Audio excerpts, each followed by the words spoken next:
Hey everyone, just going to do this short little video here as a matter of record. Sure, most of you folks are already well aware of this, but I'm just going to cover this particular story as it pertains to CBC News and the comments on their Facebook page. Now, most of you are probably well aware at this particular point in time that CBC in recent months has completely shut down commenting on their Facebook page. That very setup is completely antithetical and goes completely against the fact that CBC is publicly funded. In other words, we Canadian taxpayers are forced to pay for this news organization. And the whole point of it being a public broadcaster and the fact that we're forced to pay for it is supposed to at least set up the scenario or suggest that it's a two-way street. And actually, Canadian taxpayers are basically part owners of this organization. And yet CBC has now determined and deemed fit to completely shut us out entirely of submitting our opinions or having our voices heard on their Facebook page. Now, of course, they're going to use lots of excuses and BS to try to explain this, and I'll read some of it for you here.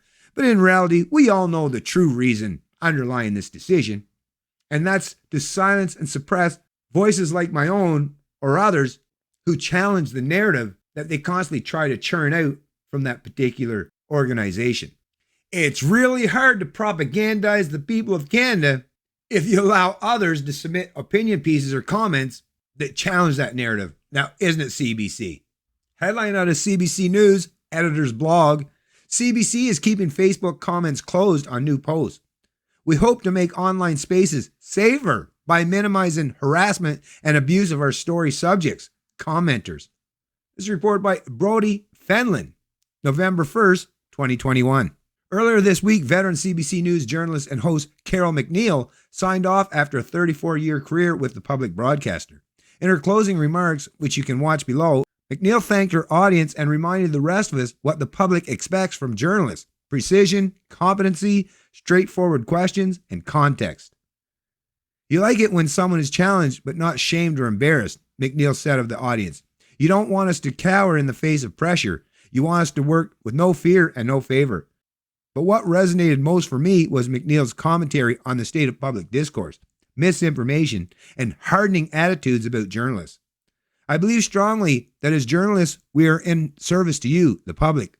But the sand is shifting. You get so much information now, some of it wrong, some of it right, some of it meant to make you angry, some of it out of context, some weaponizes you, and some of you try to attack us personally, physically, even when we are doing our job. Not many, but some. Some of these same concerns were behind our decision in June to close comments on our CBC branded Facebook pages in news, current affairs, and local as part of an experiment. We did so because we were seeing an inordinate amount of hate, abuse, misogyny, and threats in the comments under our stories. Our story subjects were attacked. Other commenters were attacked. Our journalists were attacked. Misinformation and disinformation were rife. As a result of this toxicity, we were posting fewer of our stories and videos to Facebook, knowing our story subjects would face certain abuse and particular communities would be targeted. When we did share stories to Facebook, we spent a huge amount of time and effort cleaning up the sludge. Anyways, folks, I won't waste much time covering this. Just going to keep this video relatively short. But I mean, come on. I mean, this is the rhetoric they're using. But basically, they're stifling and silencing the voices of the very people who pay these people's salaries. It's a thing. These lefties, these progressives, they suggest that they're all about diversity and inclusiveness when in reality, they're the exact opposite of that. I sure as hell as a Canadian do not feel included in any way. I personally haven't commented on CBC's own website for years, because even back years ago, I recognized immediately that my comments a lot of them were disabled or removed for doing nothing more, folks, nothing more than disagreeing or offering an alternative perspective or opinion. That's it, folks. Not because I personally attacked anyone or or threatened anyone. None of these things, right? I'm not saying those things don't exist or don't happen, but once again, if they're actually at the level of something where you feel a person's life's in danger or a threat is being lobbed towards them, well, call the police.